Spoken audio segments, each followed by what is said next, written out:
Welcome to our today's Roundtable, Good Fight Club, Conflicts as an Opportunity for High-Performance Teams. My name is Sten Bühner, I'm Managing Director of IREB, and I will guide you through this session today. I'm super excited to have three experienced experts as my panelists today. They are all from Switzerland, and they are working in requirements engineering, project management, as a consultant, coach, mentor, transformation manager. And I think they have quite some experience over the last years. So I welcome Isabella Deutsch, Patrick Steiger, and Matthias Puschert, who will also introduce themselves in a few seconds. But before we start, I would like to give you some organizational hints. First, we are having this live session on LinkedIn and on YouTube. It's streamed live, and this will be recorded. So if you have the chance to revisit our recording just after this session, and I would be happy if you share this link also within your network and with your colleagues to just increase the experience as well. If you have any questions, and that's the idea of our roundtables, for sure we have our experienced panelists. I will have a discussion with them. But I would like to ask you to ask your questions. And for asking your questions, please just use the chat. I will see the chat popping up on my screen, and I will try to just include your questions to ask our experts if you have some topics that are interesting for you. That's in the first step, everything from my side. I would like to hand over to let the panelists introduce themselves, and I would like to start with Isa. Thanks, Dan, for having me over here again at the round table. And I would like to introduce myself very shortly. I am from Austria and I live in Switzerland. I have a company over here which is doing business in project and process management. I'm doing projects as project leader, but I'm also trainer and teacher for both of these topics. And I'm very curious about the topic we would like to discuss today. And I think we will have a lot of interesting inputs from the panelists. I also think so. Matthias, do you want to proceed? Yes, of course. Thank you very much. Thanks for having me. And thanks to all of you not spending time outside in the sun, but enjoying time with us and listening to our ideas and thoughts. My name's Matthias. I'm born in the northern part of Bavaria, now living for 11 years in the heart of Switzerland. And I'm with organizational and people development for already more than 20 years, 25 years, focusing on people and especially on the challenges which are arising when people come together, which is always a very let's say a life learning journey for me. So I enjoy pretty much to discuss these issues with you today in the afternoon. Great, thanks a lot. Patrick, your turn. Yeah, I am also happy to be here. I am a requirement engineer and a partner at Infometis, an IT company based in Zurich, Switzerland. We help our clients to improve and maintain the quality of their software by automating tests and generating synthetic test data. However, I, as a requirement engineer, focus on helping clients to do the right things in their project and to start with the quality at the beginning of the process, and so that we meet their needs and the needs of the clients.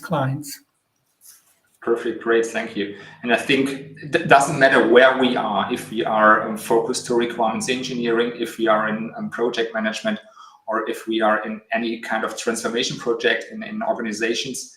When many people come together, they have always a kind of different perspectives and different values and so on. So maybe let's start our discussion with the questions. What do you think? Why are conflicts in whatever requirements engineering, project management, or any other situation that we have are not just inevitable, but also have some kind of true value? Maybe I would like to start and give a first input if it's okay for all of you. In my experience, I always can observe that conflicts starts with not clear project goals. So if in scope and out of scope is not clearly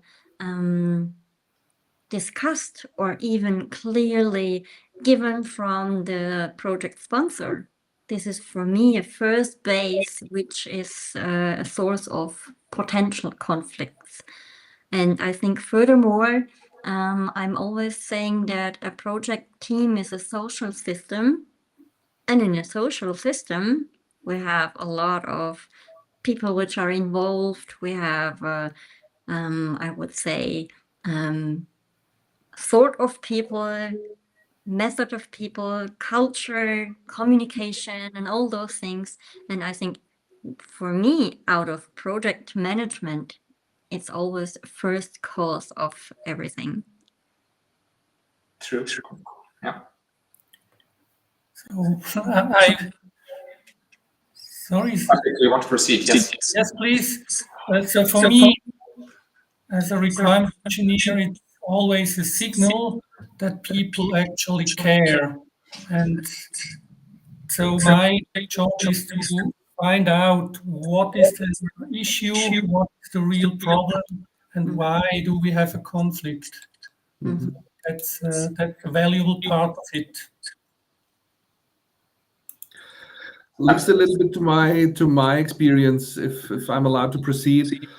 Just as Patrick mentioned, having a conflict means for me that people are involved, that they care, that they want to achieve something. The bad side, you might say, is as soon as people come together, there's a huge chance or an opportunity for having a conflict. But what's a conflict in itself? Basically, it's how I call it energy with a minus, where energy should have a plus to be effective and gain impact. And I would say that's the key thing. What you should do is stay with the energy, use the energy, but change the foresight of it. Great.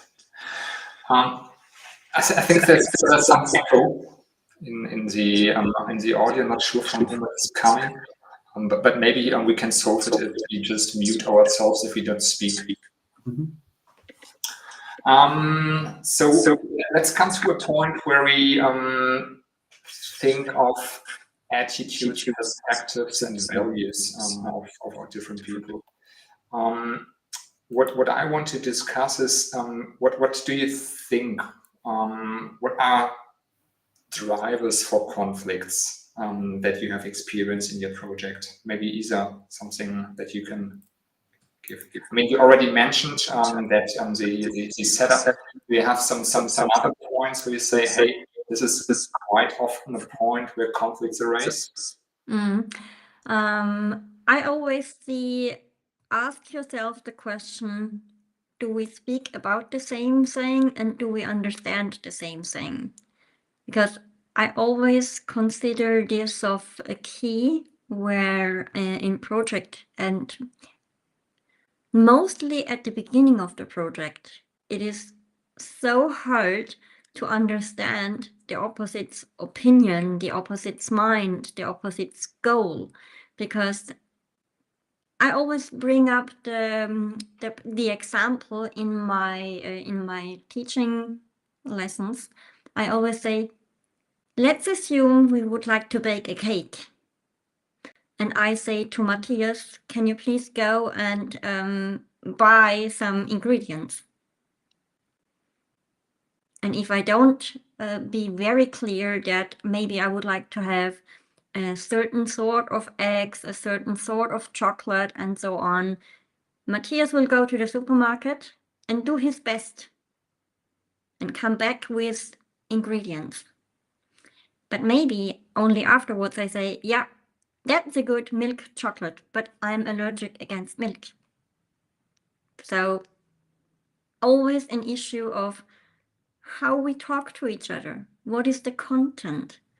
And this is one thing The other thing, what I always see and can observe is when we do stakeholder management, it's so hard to think of everybody who is involved, of everybody who has impact on the project, or who is maybe, I would say, acquired stakeholder, which I cannot identify from scratch because he's quiet.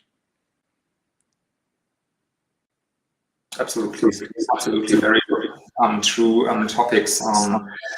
And when looking to these points, I think to be precise, this is also a topic not only for project management but also for requirements engineering.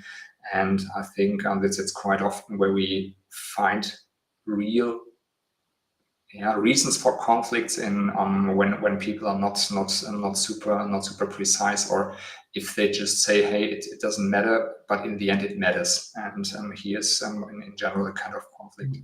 I would like to come to another point, because in our title we defined the term "good fight club." So it was coming from you, Matthias. What do you understand when talking about good fight club? What was your intention when bringing this up?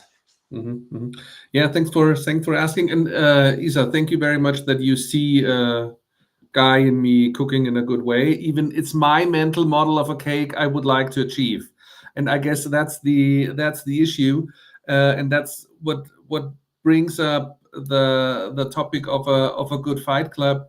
Is so, or in theory, you would say it's not about blaming, it's not about complaining, and it's not about just finding excuses. I experience a lot of teams, or I work with a lot of teams where theoretically they are, or where they are basically very, very good in finding an excuse why things cannot be done, instead of just doing it, just making it happen. So the focus. And that's one of the basic things you should do to achieve this good fight club, is to start with yourself and focus on what's your part on the dynamic, what's your part on the interaction, what can you do by yourself. So you should stay focused, and you should stay focused on the real given hard facts, and not saying, oh my God, Isa is wearing a black jacket, so it can definitely not work. This has nothing to do with the topic. So lower the personal things and really find the levers you have to work on a hard fact side, by making things transparent. As soon as I tell you about my mental model of a cake, you would say, that's not my idea of a cake. I want to have, I don't know, lemon, whatever, but not milk chocolate. But for me, a typical cake has to have milk chocolate, otherwise it's not a cake. But so as soon as but it's not that you are stupid because you see it in a different angle or from a different perspective, nor am I. But this can only be solved when, again, we make our mental models transparent, one thing, and when we really focus on the question, what are we now talking about? And then you find conclusions, ideas, you come to the details, and you just make it obvious where you have a trigger, maybe, which is pushed by the other person. Yeah, great. Thank you. And when talking about conflict, I also think, and what I've experienced so far, is that there is not that type of conflict. There are always different types of conflict. This could be some personal conflicts, interrelationship conflicts, whatever. And when looking to requirements engineering, for instance, Patrick, which types of conflicts did you observe typically in your projects?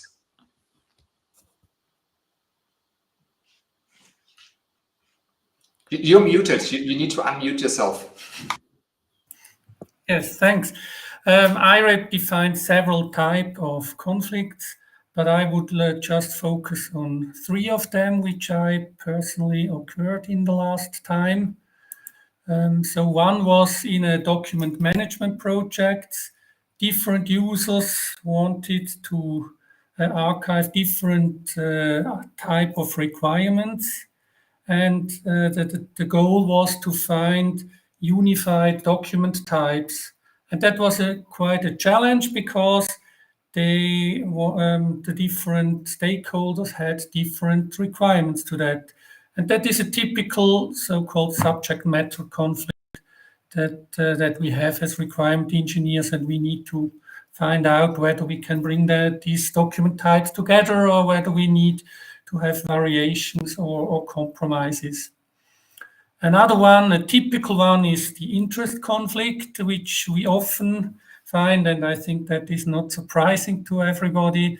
It's also called the goal conflict, and this is in this famous triangle that the project manager has the time and cost as a goal, whereas often the business wants to have as much scope provided by the project and actually in good quality, and this is often a dilemma which needs to be resolved.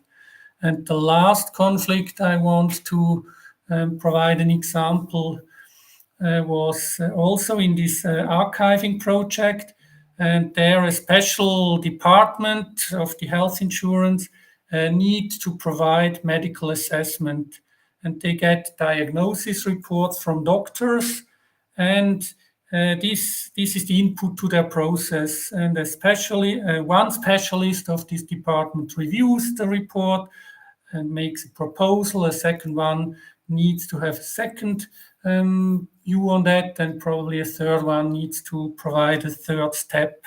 And so, of course, they uttered the requirement to have the information who worked on that document and what is the status of the document as a metadata field on such a document.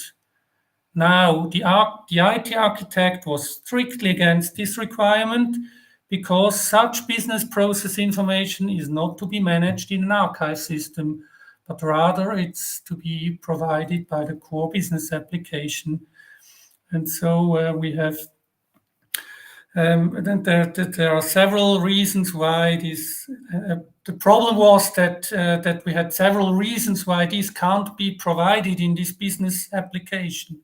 And so it was a real hard problem, and this is this I would call a value conflict, because of course the requirement the business had was valid. They needed a solution for that, but it's an IT architecture principle not to provide such information in an archive system, but it needs to go in another system. And so it was the discussion, we let suffer the business, that they put more pressure on the management that they can get their solution in the right system.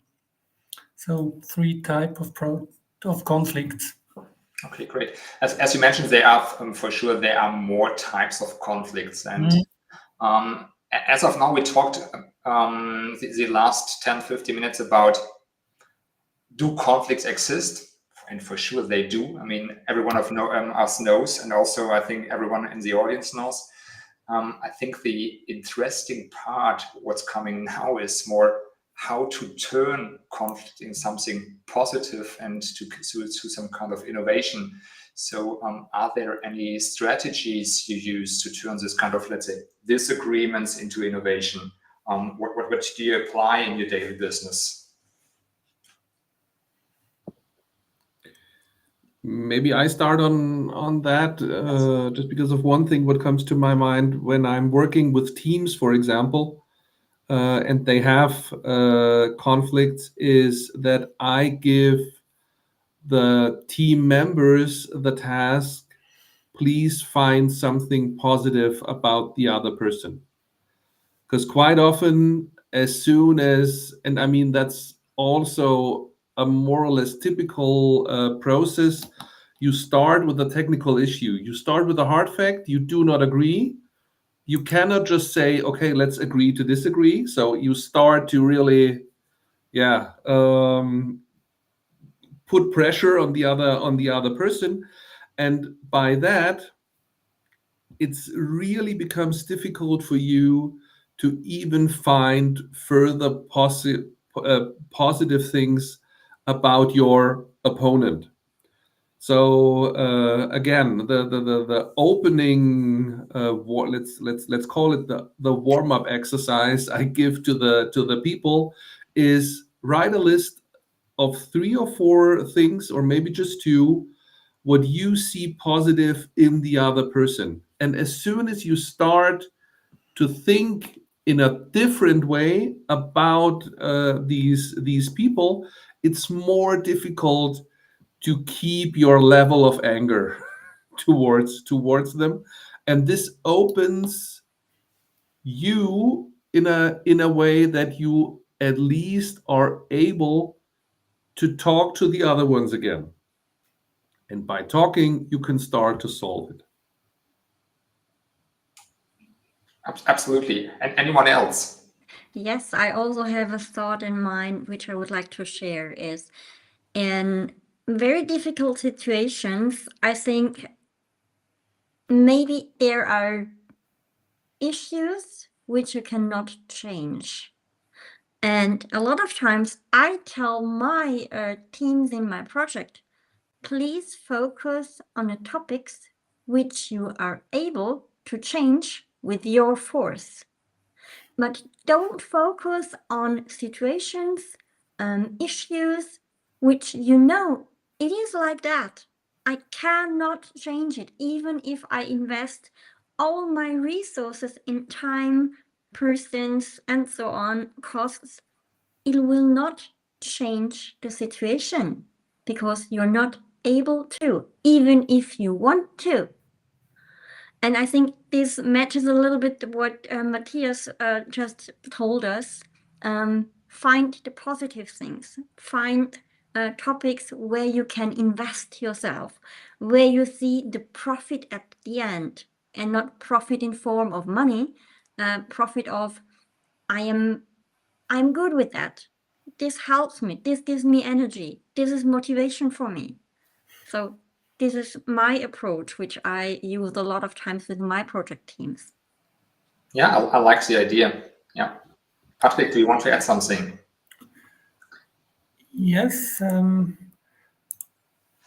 I could provide an example of which I experienced. In another project, I had a project manager who was micromanaging the team and also my work. And especially for me as a senior requirement manager, that was really a pain in the ass. The manager, she wanted to know everything about, she knew everything about the domain and forced me repeatedly by asking, are you really sure about the requirement? What is the real need? What are the numbers? Is it a relevant need? And this was then, it had to start to become into almost a personal conflict. But then, of course, as a professional, I looked what can I change in this situation, and actually I took it as a challenge to do my work very well. And of course I was paid to go for an extra mile, and so I tried to prepare the material in advance. And when the next time she came over and asked all these nitty-gritty questions, I could answer it and actually could please her. And I mean, in the end, I must admit, the quality of the requirements was better. We had more carefully selected requirements, where I probably in practice would have taken a shortcut more than she would have done. But so we could gain her level of quality. Yeah, that's great. And I think, I mean, this is a kind of combination from all of you. I think sometimes what I have experienced is sometimes conflicts also arise because people have some fears. They do not understand the whole endeavor that's planned. Maybe they have fears because they might lose their jobs, or they are somehow restricted in their tasks. And for me, also kind of giving them a kind of transparency. Why are we doing this? How can you be supported? is also helpful. What do you think?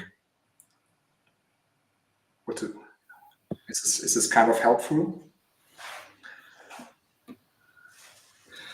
Might sound strange. I just had the discussion in a workshop today, to be honest, where we also started to discuss why do people get mad? Why are emotions coming up?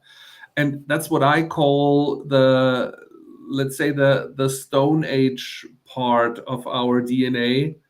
And when you compare, why do animals get angry? Why is a dog barking? Quite often because they are afraid of something, because they are pushed to do something, or they do not really know what needs to be done.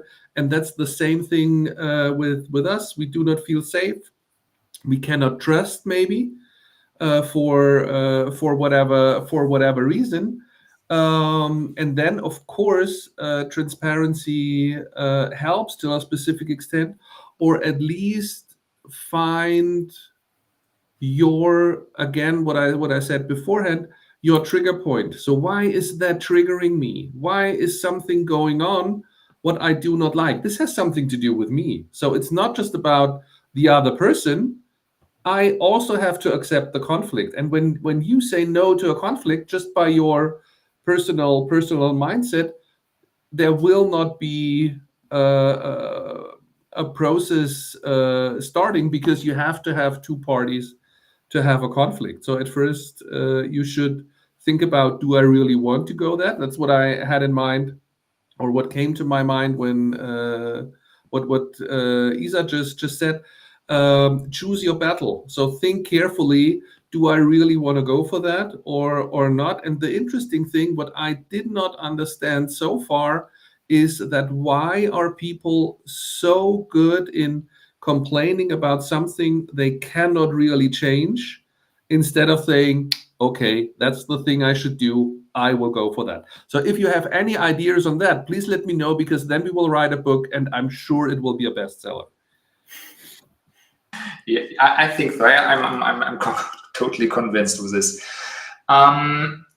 Just so as of now, we are talking about conflicts that we already have identified as conflicts. But I often also have experienced situations where you're working with people and you feel there is something because they are not talking to you quite open. They are not showing up to meetings or whatever. And maybe you've also experienced kind of hidden conflicts under the surface. Have you some experience how to handle them? Because quite often there is this kind of nothing, and then this will escalate, and then something is going to blow up. How to identify and how to, let's say, help to have some kind of sensors identifying these conflicts before they escalate. Maybe I would like to join over here. I have had yesterday a very interesting situation with my new internship, and we have been talking about something on a topic which we have been working on. Then she had a phone call with her professor of the university, and then we got back to work and so on. And a lot of times, I would say, we have to keep our eyes open. And a lot of times, we have to be curious, and also have to be, or as a leader, I think it's my task to talk with my opposite if I feel there is something. Sometimes it's just the question, is everything okay? And give the other guys the possibility to come and talk with me. Sometimes I go, I read an article, and I know it's a very old topic, but I would say, be a leader, not a boss. And a leader would be, for me, I'm open for everything. I'm open for criticism. I'm open for being there, and I'm also open to open my eyes and observe. And if it's necessary, go and communicate, because in project management, I always say communication is the key of a lot of things. I don't know how maybe Patrick or Matthias are seeing this situation. I could answer from a requirement engineering point of view. Of course, it's less about these personal conflicts. It's about the requirement conflicts I mentioned also before. And there we have common methods like doing structured workshops to make sure that all the stakeholders get the opportunity to provide their input, to see what the point of view from the others is, and add their point. So I am a fan of collaborative working, doing collaborative workshops rather than doing one-to-one sessions as a requirement engineer, because then I learn something from one stakeholder, I go to the next one, and this one doesn't know what I talked with the first one. And then it's harder then it's more likely to miss conflicts if they are together is one thing, and the other is also to provide the opportunity to make reviews also across silos, and not just having a protocol of an interview and send it to the persons whether this is right or not, but also send it to others, and then they see, oh, there is a stakeholder who has a need or a requirement which I don't agree, or I have an opposite requirement. Just one thing what came into my mind, Isa, when I heard you talking, was a workshop I did last autumn for a group of leaders. They wanted to make some steps in regard of leadership development. And my question, especially in that situation last year, was, are people emotional intelligent enough to really see that there is a conflict? Just to give you the example shortly, we did some analysis on the effectiveness of the team, and the team leader was always saying, no, we do not have any conflicts at all. We come along together really, really well. Yeah, of course, the quality is always bad. People are always late. You cannot trust in it. Do they really do what they are told to? They give you lots and lots of reasons why they were not able to do something. So he gave a huge list of things, but could not see that this lack of effectiveness and efficiency was more or less a clear sign for, yes, there is a conflict between these people, but they are not, because they were more. I mean, one of the key drivers of every person, I would say, is to be loved by the others, or at least liked by others. And when this has a high value for you, you will not speak up. You will always say, yeah, I'm not really happy with the situation, but I'm not really willing to tell you. It's true. And there should be some kind of balance. And if you cannot balance that, you will, I don't know, build up a huge box of topics which you should solve before they become personal. Yeah, absolutely. This perfectly fits to one question that's coming up from Dana. She's asking, based on your experience, have you encountered more conflicts within teams due to cultural differences or varying level of experience or expertise? I would say it's both. Okay. Because as I have worked a lot of times in very multicultural teams, it's not only the border of language, it's also culture. Because I always go back to my experience, which I have done in China, USA, and in Europe. And if we have those, I would say, 3 big cultures, it's really, really hard a lot of times. Okay, for example, in China, they will never indicate or they will never say, I didn't understand. They always say yes or okay, even if they do not understand. So I would say it's really on both things, experience, culture difference. Absolutely, yeah. There's another question from Dennis coming up, referencing to agile teams, and he's just saying that they are defining a kind of contracts of behavior to just have these behavioral rules that they are following. Do you think this is also something in other areas where this could help?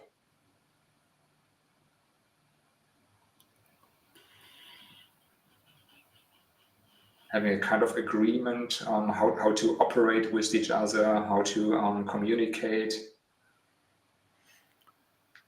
I mean, I made very good experience with so-called retros, where it's institutionalized to look at specific issues, and especially if you have a good agile coach or scrum master who moderates it, it helps to provide a secured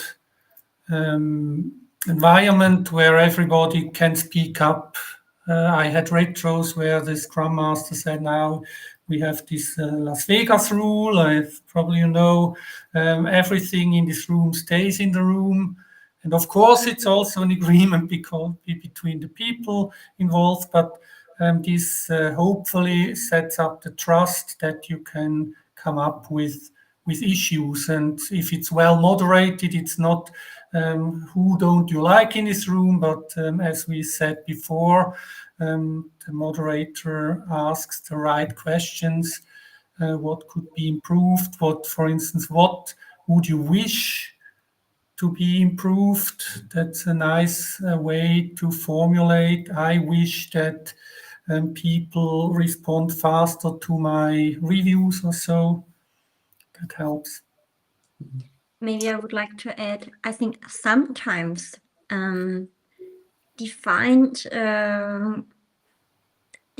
approaches helps at the beginning.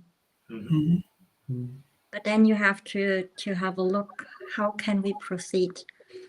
And I think even not only in agile teams, only in normal classical project management teams, I always give the hint and say, how do we want to work together?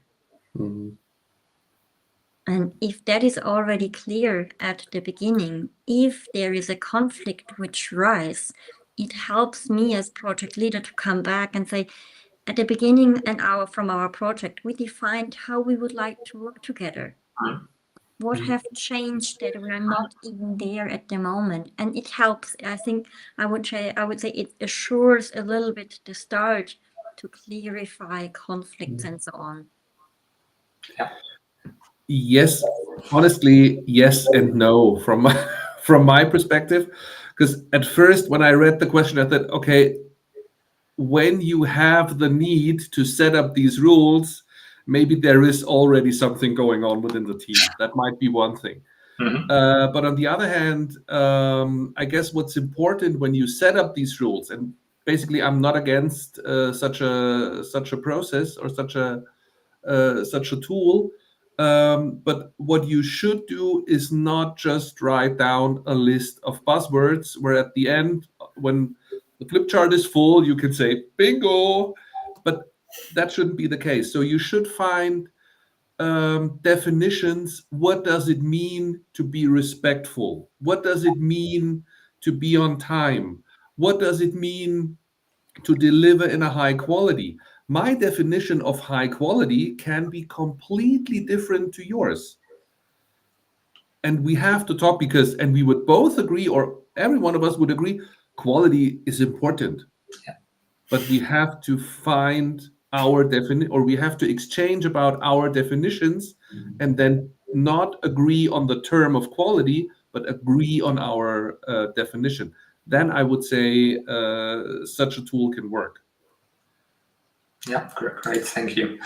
And we are now talking about tools, techniques that can be used, but when I hear you discussing all these topics, I also think that a kind of emotional intelligence, empathy, whatever is really needed to, on the one hand side, identify conflicts, also conflicts that are beyond the surface, and also to handle them. What is your experience with this? What do you think? What kind of, let's say, more soft skills are required as well?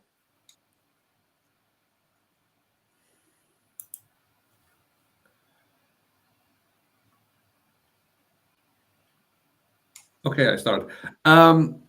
The key point for me when we talk about soft skills is self-reflection. Does not mean that I always look for am I the one who did the first mistake? So it's not just about putting all the pressure on yourself, but at least to see what's your effect on the team, how do you contribute, and what kind of energy do you give to the system? Because I cannot change your behavior, I can change mine.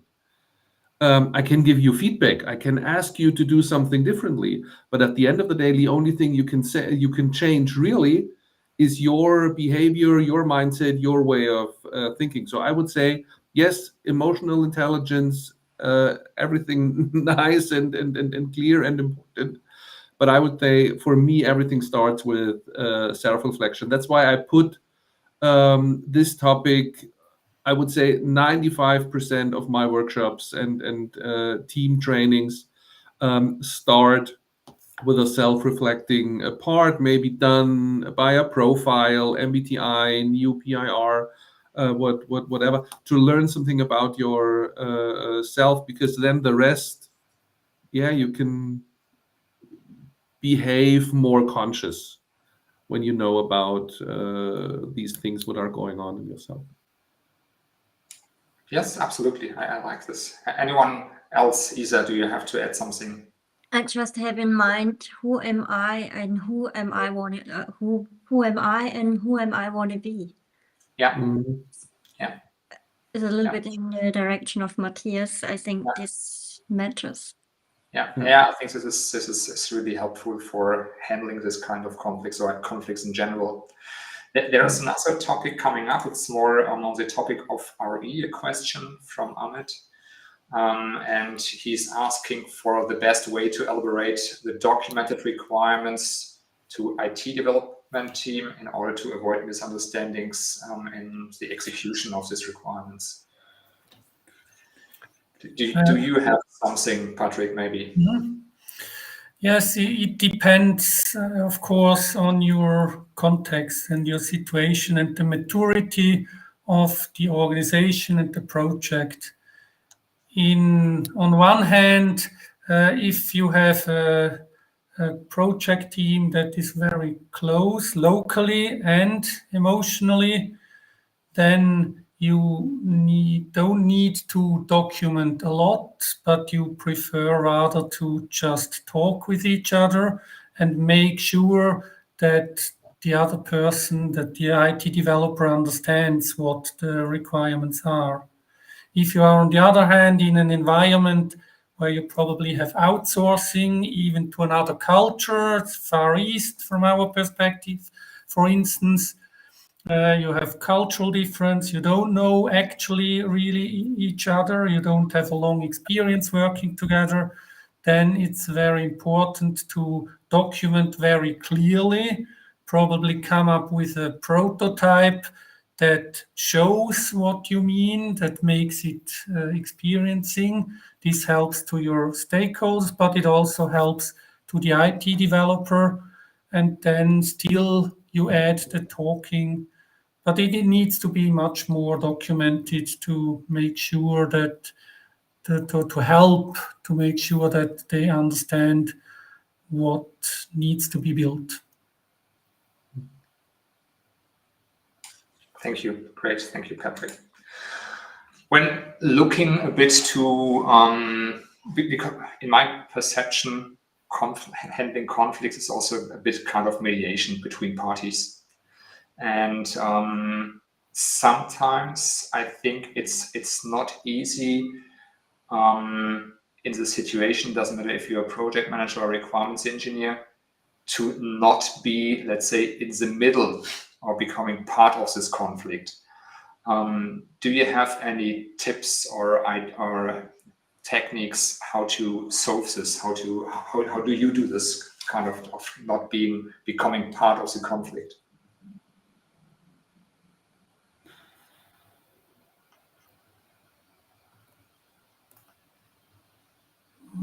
May I? Yeah, sure. Okay, I mean, of course, as you said, stay neutral, but stay curious.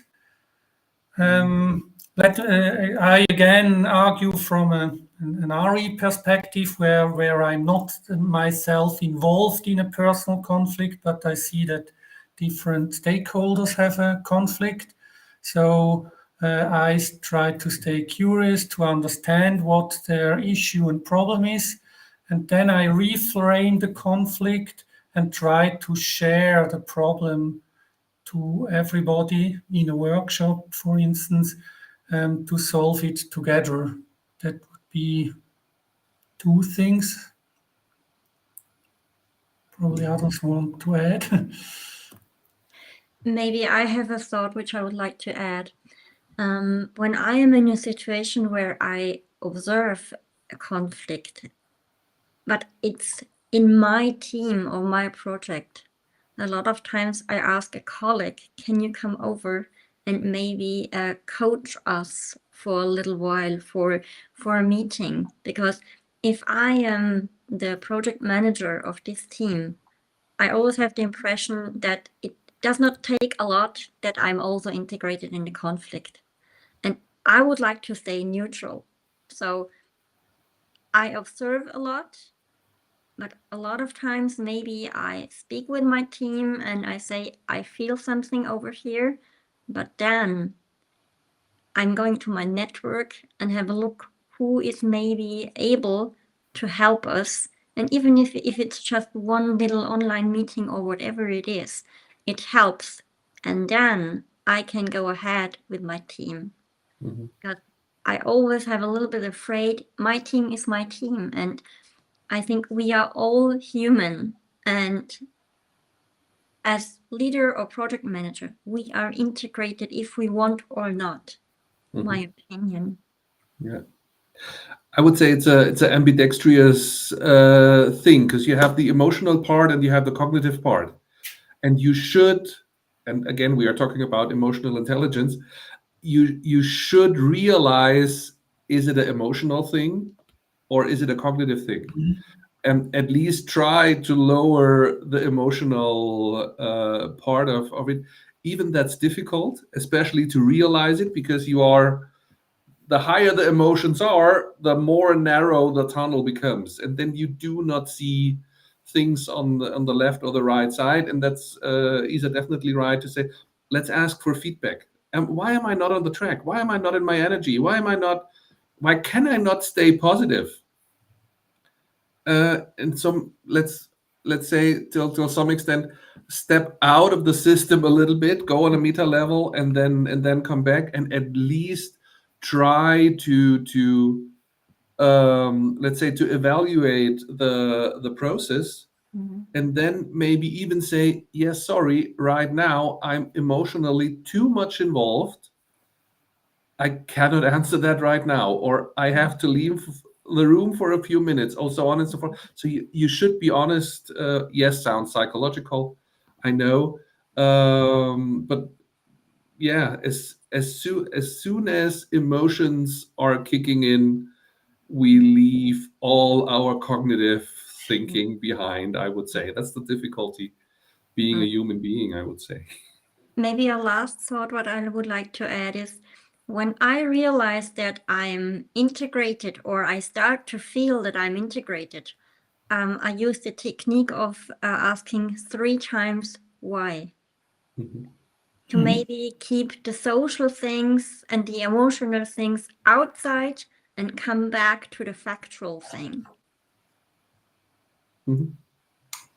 Yeah, I think it's important to refocus on the subject matter. What is the conflict really about, and to somehow get away from the level of personal involvement and emotions and all the things, because otherwise I think it's quite hard to come out with a solution. And also, maybe coming back to our idea of the title, to come with some kind of innovation or some kind of really something that is motivating and somehow fascinating people at the end. Do you have on top of this, so now we are talking about this more, let's say, social things, emotional intelligence and so on. Are there any other, let's say, more techniques on the technical level, best practices or something that you think that are really worth to mention and that might help people to handle their conflicts in their daily situations? Yeah, of course. One technique is to visualize, to make obvious where the different arguments are, and make sure that everyone involved in the conflict gets up to speak and gets the right possibility. And then I think if everything is done to lay it out, and in the optimal case, the team, the involved parties get to a solution, and if not, know when to escalate. And sometimes it's also a good thing if you take it out, the conflict, and some higher instance is going to make a decision. But of course, this needs to be carefully checked. Sometimes it's a good thing, and in the other cases, you get the decision, but nobody's happy and it's not accepted, and then it's not a real solution. Maybe I would like to add something also, though much more before a conflict is issued. In project management, we always talk about project controlling. And I think this is also something we like to put apart. Not the quality time and resource, but also the so-called social controlling. And in combination, I have a lot of times the impression that this helps to prevent conflicts. So I would say we should have to start thinking about it long before conflicts are set up. Right. What I use quite often are, let's say tools to analyze the processes which are going on currently. So I'm a fan of the Lencioni model, talking about dysfunctions of teams, where you can say on which level in the Lencioni pyramid do we maybe have a dysfunction or not, because this offers you, let's say, data and gives you at least hints on what should you talk about. So that's more the technical thing. Or another thing what I like to use as a tool is the so-called SCARF model by David Rock, where it's more or less the emotional part and the intentions of the team members. So these two tools help me already quite a lot to, again, lower the emotional part, bring data in, and just talk about feedback and my way how I perceive the world. And talking about constructivism, how I perceive the world is, at least in theory, right, but you have your perception of the world, and then we have to talk about it. What's the real truth behind? Maybe. That's true. Yeah, great. Looking to the time, I think we need to come to a final round. And for a final round, I would like to ask you a question. So what do you think, or what would you formulate as a kind of golden rule for handling conflict? To give this away for our participants. Who wants to start with his golden rule, her golden rule? I would like to start, if you do not mind. Communicate together. This is my golden rule. Don't shut your eyes. Communicate. Have a look at your situation. Have a look at your team, and be open to communicate together, whatever it is. Right. Thank you, Isa. Who wants to proceed? I could go on. My golden rule would be, don't try to win the argument, try to understand the problem. So conflicts in IT projects are rarely people being difficult. It's about needs, fears, constraints, or goals that haven't been fully understood. And so rather than trying to find out who is right, we need to find out what's really going on here, and then we can start to resolve the conflict. Okay, great, thanks. I would say stay positive. Don't take yourself too important, because no one gets up in the morning just to drive you crazy. That's one of my key ways. And what I really like, and that's one of my favorite quotes from Simon Sinek, is, "Don't complain, contribute." That's great. That's great. Yeah, and I think also in a world where everything is going to be more digital, in a world where AI is coming more and more over us, I think this part of being personal, talk to each other, be clear, and do not take yourself too much to the confidence part. I think this is super important and helpful. So I would like to thank you for your openness and for your discussions. I would also like to thank the audience for their questions. I hope we have answered them. Probably if you have any questions on top, just use the chat and we will try to answer them later on as well.